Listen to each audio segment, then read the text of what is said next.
Section 4. You will hear a talk on the history of football in Great Britain in the 19th century. First, you have some time to look at questions 31 to 40.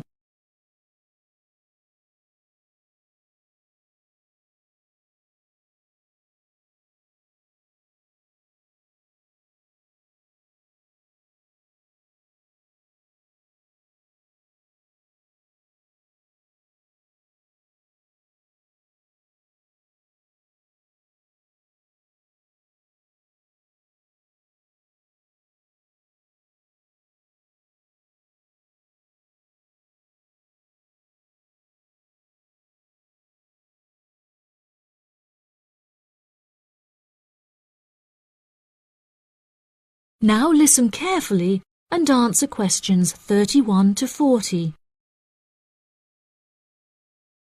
Great Britain is often hailed as the home of football, with talented players travelling from far and wide to play for teams in the English Premier League, one of the most popular football leagues on the planet. Today we are going to take a look back to the 19th century Great Britain, in an attempt to trace the evolution of the beautiful game, as it is now known.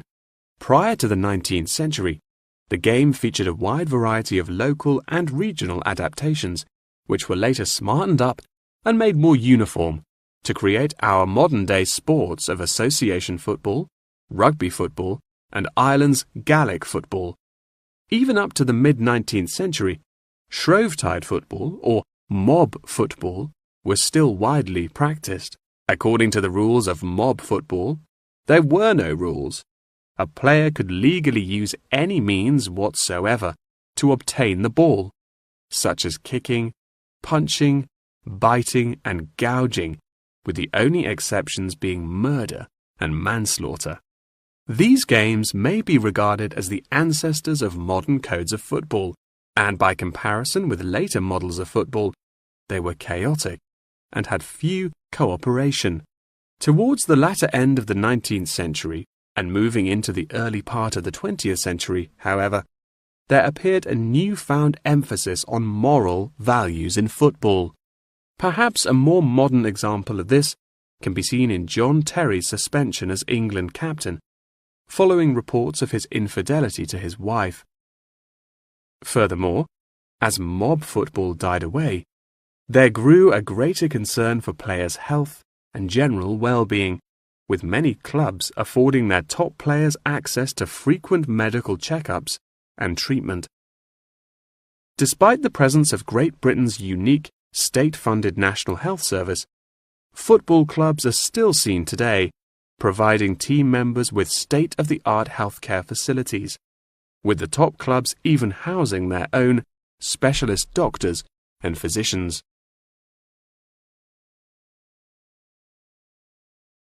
Today, football is a key feature of school children's day-to-day education, particularly for boys. With the help of football associations, all schools in the UK are boasting their own football teams.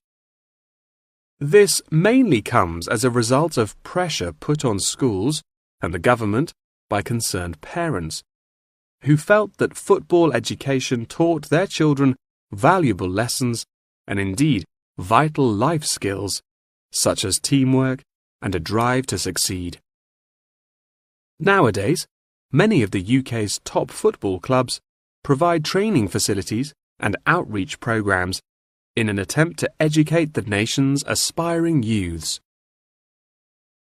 As I previously mentioned, it was only during the 19th century that football in its uniform concept truly began to emerge, with footballers previously playing according to their own versions of the rules.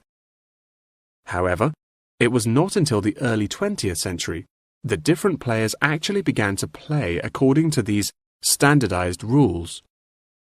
Prior to the 19th century, football was played by all the major English public schools, including the likes of Eton College, Winchester College, and Harrow. In 1848, there was a meeting at Cambridge University in an attempt to lay down the laws of football. Present at the meeting were representatives of each of these major public schools, whom each brought a copy of the rules enforced by their own individual school's rules of football. The result of the meeting was what is now known as the Cambridge Rules, thereby uniting the rules from across the country into one simple document. However, the Cambridge Rules were not liked by all, and a new set of rules, Thring's Rules, compounded in the book The Simplest Game, became commonplace among dissenters.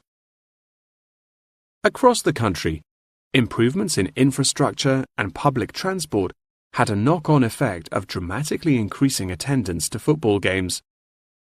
Football quickly became a social event where spectators would meet friends, drink tea, and chat about the good old days. As football became more and more popular, it was decided that more money should be invested in maintaining the quality of pitches, amongst other things, and there was even talk of installing seating for spectators. However, the question of who was to foot the bill quickly became a divisive issue, with many believing that the government should fund football's development as a national sport. But in the end, the onus fell upon Britain's local and regional football clubs for the funding and development of the Football Association.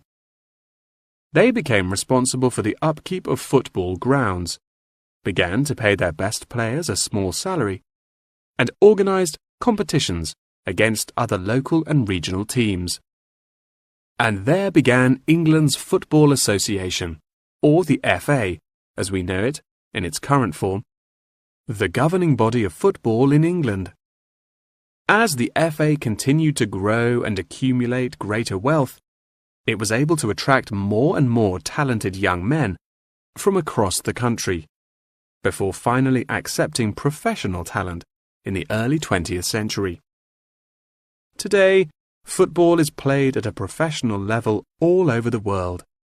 Millions of people regularly go to football stadiums to follow their favourite teams, while billions more watch the game on television or on the internet. That is the end of section 4. You now have half a minute to check your answers.